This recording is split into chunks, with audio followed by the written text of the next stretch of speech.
कड़कड़ाती ठंड का मौसम था। गांव में हर तरफ धुंध छाई हुई थी। सुबह का सूरज भी जैसे ठंड से डरकर देर से निकल रहा था।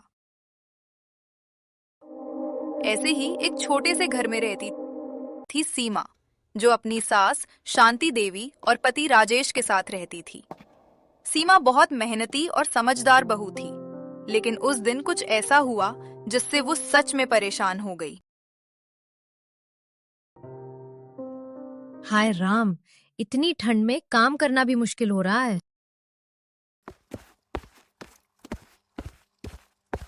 सीमा, जल्दी चाय बना दे, हाथ पैर जम रहे हैं।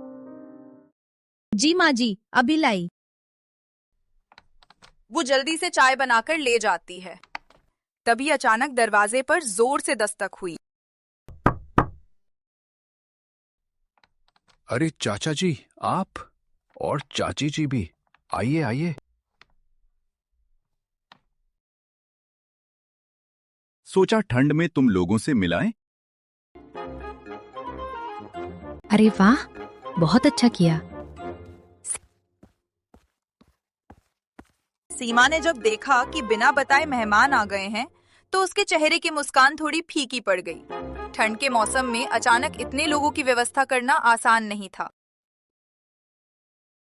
हे भगवान, अब इतने लोगों के लिए खाना भी बनाना है, ऊपर से इतनी ठंड। बहू, कुछ गरम गरम बना लो, ठंड में भूख ज्यादा लगती है। जी चाची जी। सीमा ने आलू के पराठे, गरम चाय और हलवा बनाने का काम शुरू किया, लेकिन ठंड इतनी थी कि हाथ काम ही नहीं कर रहे थे। इतनी ठंड में बार बार पानी में हाथ डालना सच में मुश्किल है।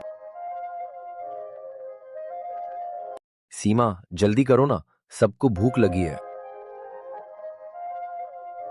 मैं कोशिश कर रही हूँ। सीमा सुबह से बिना रुके काम कर रही थी, लेकिन किसी को उसकी परेशानी नजर नहीं आ रही थी।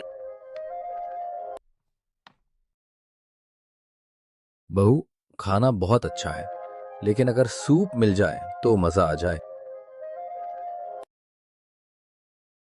और थोड़ा गरम दूध भी बना देना रात के लिए। अब और क्या क्या बनाऊं? सीमा की हालत अब सच में खराब हो रही थी। ठंड, काम और थकान सब मिलकर उसे परेशान कर रहे थे। कोई समझता ही नहीं, मैं भी इंसान हूँ। मुझे बहुत ठंड लग रही है, सिर भी घूम रहा है। सीमा, क्या हुआ तुम्हें? अरे, बहू को बुखार हो गया। सीमा की तबीयत अचानक बहुत खराब हो गई। उसे बिस्तर पर लिटा दिया गया। अब क्या करें? अरे, तुम्हारी चाची भी तो है। हाँ चाची, आज आपको ही खाना बनाना पड़ेगा। मैं? अरे इतने लोगों का खाना। मुझे तो इतना काम नहीं आता। अब चाची जी रसोई में गई, लेकिन ठंड में काम करना उन्हें भी मुश्किल लग रहा था। अरे, ये ठंड में काम करना कितना मुश्किल है। सीमा कैसे करती होगी? एक दिन, 2 दिन, 3 दिन। चाची लगातार काम करती रहीं, लेकिन अब वो भी थक चुकी थीं। मुझसे अब नहीं हो रहा, सुबह से रात तक बस काम ही काम। मैं यहाँ पर आराम करने आई थी, तुम लोग में काम कर करके मुझे परेशान कर दिया। कुछ दिन बाद हम अब अपने घर जा रहे हैं। अरे, इतनी जल्दी? चाची और चाचा घर से चले जाते हैं।